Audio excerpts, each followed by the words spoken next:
Hello students, आज हम लोग बात करेंगे different generation of wireless cellular network कि वायरलेस सेलुलर नेटवर्क के डिफरेंट जनरेशन कौन कौन से थे। फर्स्ट जनरेशन कौन सा था, सेकंड कौन सा था, और उसके आगे की डिटेल्स हम लोग डिस्कस करेंगे। So today we start with different generation of wireless cellular network. देखिए, जो वायरलेस सेलुलर नेटवर्क में जो डिफरेंट जनरेशन्स डेवलप हुए अभी तक, वो जैसे आपका 1G, ठीक है, आप लोगों ने सुना भी होगा। फिर 2G, फिर इसमें 2G में जो स्लाइड मॉडिफिकेशन होके एक इन बिटवीन जनरेशन आया 2.5G। उसके बाद 3G, ठीक है। फिर आया आपका 4G cellular system, 4G cellular system. और 5G की अभी आप जैसे कि सुन रहे होंगे कि वो अभी टेस्टिंग फेज में और डेवलपमेंट फेज में है, 4G सेलुलर सिस्टम। तो ये step by step, generation by generation cellular system में डेवलपमेंट होते गए। अगर इनकी हम बात करें कि जैसे अगर एक हम आपको रफ आइडिया दें कि ईयर वाइज जो है कब कब कौन सा जनरेशन आया था, तो देखिए फर्स्ट जनरेशन जो डेवलप हुआ था वो अराउंड 1981 में डिप्लॉय किया गया था। 2G जनरेशन जो है वो 1992 में, ठीक। उसके बाद फर्दर डेवलपमेंट किया गया 92 वाले में, तो 2.5G डेवलप हुआ। या 2.5G तो एक अंडर डेवलपमेंट था, आप ये समझ लीजिए। तो इसको अलग से मेंशन करने की बजाय आप इसको कंबाइन भी कर सकते हैं, ठीक है, ये इस तरह। वन 1992 में फिर 3G जो इंट्रोड्यूस किया गया, 3G इंट्रोड्यूस किया गया इन द ईयर 2001। और 4G सिस्टम जो है वो इंट्रोड्यूस किया गया इन द ईयर 2011। और जैसा कि आज के समय में आप सुन रहे हैं कि 5G अंडर डेवलपमेंट है, और कुछ कुछ जगहों पे उसका यूज़ टेस्टिंग फेज में यूज़ भी होना शुरू हो गया है। तो 5G डेवलप किया गया 2020 में। तो इस तरह से फर्स्ट जनरेशन, सेकेंड जनरेशन, इस तरह सेलुलर टेक्नोलॉजीज में डेवलपमेंट हुए। अब इसमें हम लोग बात करते हैं सबसे पहले 1G सेलुलर सिस्टम की। तो देखिए 1G जो फर्स्ट जनरेशन सेलुलर सिस्टम था, फर्स्ट जनरेशन सेलुलर सिस्टम, ठीक है। ये पिछली वीडियो भी जो AMPS हमने डाला हुआ है वो भी फर्स्ट जनरेशन का ही सेलुलर सिस्टम का ही एग्जाम्पल है। तो इसमें पहली चीज क्या थी कि 1G refers to the first generation of wireless telephone technology. यानी ये क्या था, ये फर्स्ट जनरेशन था, first generation of wireless cellular technology का फर्स्ट जनरेशन था। That was known as 1G, ठीक है। उसके बाद mobile telecommunication which was first introduce in 1980s and completed in year 1990। तो ये जो फर्स्ट जनरेशन था ये करीब 1980s से शुरू हुआ था, 1980s से, और ये कंप्लीट हुआ, मतलब ये यूज़ किया जाता था 1990s तक, ठीक है। उसके बाद फिर सेकंड जनरेशन आ गया। इसकी जो स्पीड थी उस समय फर्स्ट जनरेशन की, ये थी करीब 2.4 kbps, ठीक है। और फर्स्ट जनरेशन जो भी नेटवर्क थे वो डेटा ट्रांसमिशन के लिए यूज़ करते थे एनालॉग सिग्नल को। अब जैसे आज की डेट में तो आप देखते हैं डिजिटल सिग्नल यूज़ हो रहा है, लेकिन उस समय एनालॉग सिग्नल यूज़ किए जाते थे डेटा कम्युनिकेशन में। अब जैसे अगर इसकी एग्जाम्पल की बात करें, तो जैसे एग्जाम्पल हमने लास्ट वीडियो भी जो डाली हुई है आपकी AMPS की, तो इसकी जो एग्जाम्पल थी वो था AMPS, advanced mobile phone, advanced mobile phone service, ठीक है। ये वीडियो ऑलरेडी इसकी डाली जा चुकी है चैनल पे। And it was first launch eight USA, USA में इसको सबसे पहले लॉन्च किया गया था। अब AMPS की जहाँ तक हम लोग बात करते हैं, तो AMPS जैसा कि हमने पिछले वीडियो में आपको ऑलरेडी बता चुके हैं कि AMPS में क्या था कि जितने भी आपके फर्स्ट जनरेशन सेलुलर सिस्टम थे वो analogue frequency modulation scheme use करते थे, ठीक। और ये सिस्टम जो है ये डिप्लॉय किया गया था FDD में, ठीक है। This system was deployed The system deployed is FDD or ID are given to the cellular system and subscriber device. और सेलुलर सिस्टम को एएमपीएस में सेलुलर सिस्टम को और सब्सक्राइबर की जो डिवाइस थी, जो मोबाइल फोन था, सब्सक्राइबर को एक आईडी प्रोवाइड की गई थी, उसी के थ्रू वो कम्युनिकेट करते थे। उसके बाद और क्या मेन फीचर था कि it use the mobile status, इन्होंने मोबाइल स्टेटस यूज किया था। और जो चैनल की स्पेसिंग थी कि कौन सा चैनल कौन यूज करेगा, that was done by FCC, federal communication commission. ये यूएसए की कम्युनिकेशन कंट्रोल करने वाली संस्था है, फेडरल कम्युनिकेशन कमीशन। इसके डिटेल में हमने आपको पिछले वीडियो लेक्चर में ऑलरेडी हम आपको बता चुके हैं। ठीक, आज तो उसको केवल ब्रीफिंग करते हैं। ठीक, तो ये था एएमपीएस के मेन फीचर्स। अब इसमें एक चीज़ और थी कि अगर एएमपीएस सर्विस की हम कैरेक्टरिस्टिक की बात करें कि what were the main characteristic of amps, जो फर्स्ट जनरेशन सेलुलर सिस्टम था, उसकी जो मेन कैरेक्टरिस्टिक्स थी वो क्या थी। पहला तो ये था कि AMPS began its operation in 800 megahertz frequency allotment, यानी इसमें 800 मेगाहर्ट्ज फ्रीक्वेंसी अलॉट कर दी जाती थी और AMPS का ऑपरेशन शुरू हो गया था। इसमें जो डाउन लिंक बैंड था, इसका डाउन लिंक बैंड वो कहाँ से कहाँ तक था, वो था आपका 824 से और 849 मेगाहर्ट्ज तक, 849 मेगाहर्ट्ज। और जो अपलिंक बैंड था, अपलिंक बैंड वो आपका था करीब 869 से लेकर और 894 मेगाहर्ट्ज तक।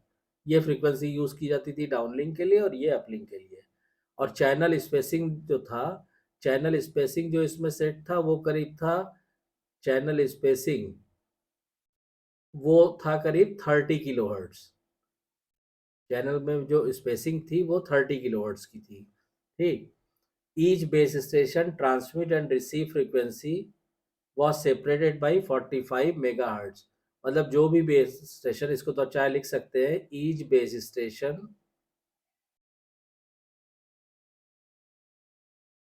Transmit and receive frequency was separated by 45 megahertz का सेपरेशन रहता था हर उस बेस स्टेशन के बीच में जो फ्रीक्वेंसी को ट्रांसमिट और रिसीव करते थे। उसके बाद नेक्स्ट जो था, जो आपका फेडरल कम्युनिकेशन कमीशन था, FCC, divided the allocated frequency spectrum band into A and B band. तो एफसीसी ने क्या किया था, जो भी अलॉटेड बैंड था उसको ए बैंड और बी बैंड में सेपरेट कर दिया था, डिवाइड कर दिया था। अब ये तो हो गया एएमपीएस की कैरेक्टरिस्टिक। अब अगर हम एएमपीएस के चैनल्स की बात करें कि एएमपीएस में कौन कौन से चैनल्स थे, तो we may write it as AMPS channels. ठीक है, तो एएमपीएस में जो चैनल यूज होते थे वो आपका, जैसे ए बैंड है, पहला आप लिखिए से ए बैंड।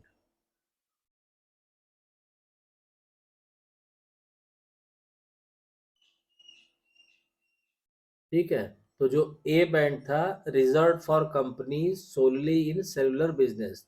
तो ए बैंड जो था वो रिजर्व था, that was reserve for those companies, for companies solely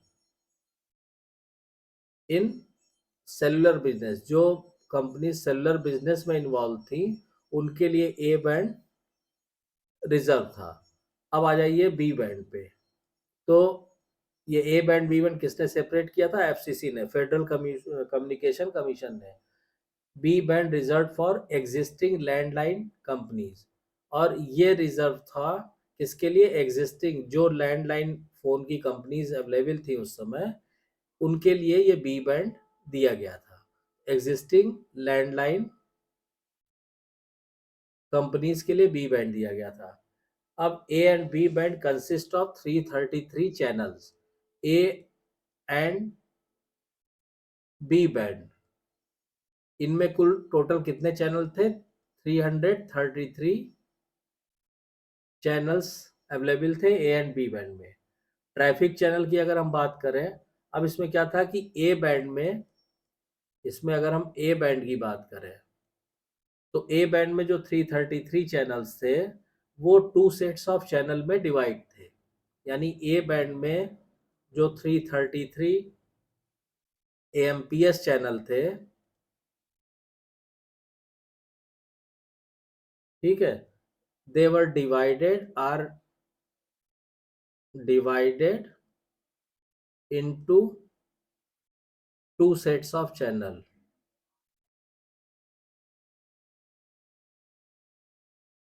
ठीक, उसके बाद ट्रैफिक चैनल जो था उसमें आप लिखिए,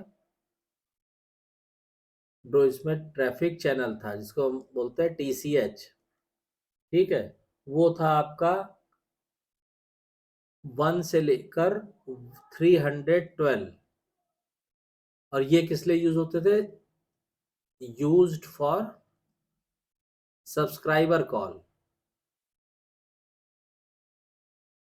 ये सब्सक्राइबर कॉल्स के लिए यूज होते थे, 1 से लेकर 312 चैनल। और बाकी के जो बच्चे वो कंट्रोल चैनल थे, देवर कंट्रोल चैनल, सीसीएच। ये आपके 313 से लेकर और 333 तक ये used for system control function, they were used for system control functions. ठीक है, तो इस तरह डिवीजन था 333 चैनल का। उसके बाद बी बैंड की हम बात करें कि बी बैंड में क्या था, तो उसे सिंपली देखिए, बी बैंड में 334 से लेकर और 354 तक ये कंट्रोल चैनल थे, देवर कंट्रोल चैनल्स। और 355 से लेकर और 666 ये ट्रैफिक चैनल थे, they were traffic channel in B band. ठीक है, इसके अलावा फर्दर जो है जब ये यूज किया जाने लगा उसके बाद जरूरत होने पे additional 5 megahertz spectrum was added। मतलब 5 मेगाहर्ट्ज का स्पेक्ट्रम लेटर स्टेज पे ऐड किया गया इसमें। इस हिसाब से क्या हुआ कि टोटल जो है 416 ट्रैफिक चैनल और ट्रैफिक एंड कंट्रोल चैनल्स पर ऑपरेटर अवेलेबल थे। तो total 416 traffic and control channels पर ऑपरेटर, एक ऑपरेटर के लिए 416 ट्रैफिक और कंट्रोल चैनल अवेलेबल थे एएमपीएस सिस्टम में। ठीक, तो ये बेसिक इंट्रोडक्शन था एएमपीएस सिस्टम का। अब इसमें एएमपीएस चैनल नंबर क्या था, फ्रीक्वेंसी क्या थी, ये सारी चीजें हम लोग नेक्स्ट लेक्चर में डिस्कस करेंगे। तो आई होप कि आपको ये क्लियर हो गया होगा फर्स्ट जनरेशन सेलुलर सिस्टम में क्या क्या चीजें थी। अगर कोई डाउट्स या कंफ्यूजन है तो कमेंट लाइन में कमेंट करके पूछिए। और अगर आपको वीडियो कंटेंट पसंद आ रहा है तो प्लीज़ वीडियो को शेयर कीजिए, लाइक कीजिए, चैनल को सब्सक्राइब कीजिए और नोटिफिकेशन बेल को ज़रूर ऑन कर दीजिए ताकि नेक्स्ट वीडियो की इंफॉर्मेशन आपको टाइम से मिल सके। Thank you.